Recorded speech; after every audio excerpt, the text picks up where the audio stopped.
পুরীর জগন্নাথ মন্দিরে নিক্ষেপ করে সেটি উড়িয়ে দেওয়ার হুমকি দিয়ে জনমনে আতঙ্ক সৃষ্টি করেছেন এক যুবক।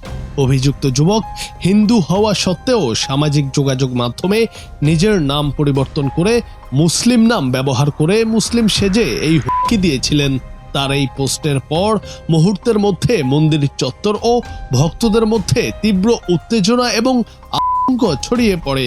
ওই যুবকের নাম প্রতীক মিশ্র। ইতিমধ্যে তাকে গ্রেফতার করেছে ভারতের পুলিশ।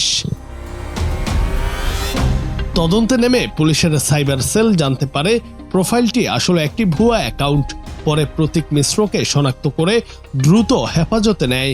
প্রাথমিক জিজ্ঞাসাবাদে জানা গেছে, সাম্প্রদায়িক উস্কানি দেওয়া বা সস্তা জনপ্রিয়তা পাওয়ার উদ্দেশ্যেই তিনি এমন জঘন্য কাজ করেছিলেন। পুলিশের এক সিনিয়র কর্মকর্তা জানিয়েছেন, সতর্কতার অংশ হিসেবে মন্দির প্রাঙ্গণ ও আশপাশের এলাকায় নিরাপত্তা বাড়ানো হয়েছে।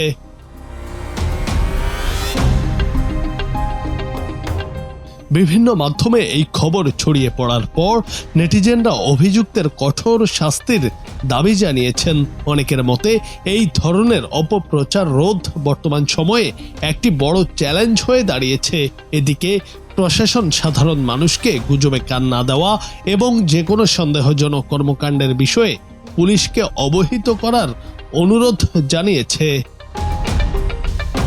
জুনায়েদ আহমেদ, বাংলা টিভি।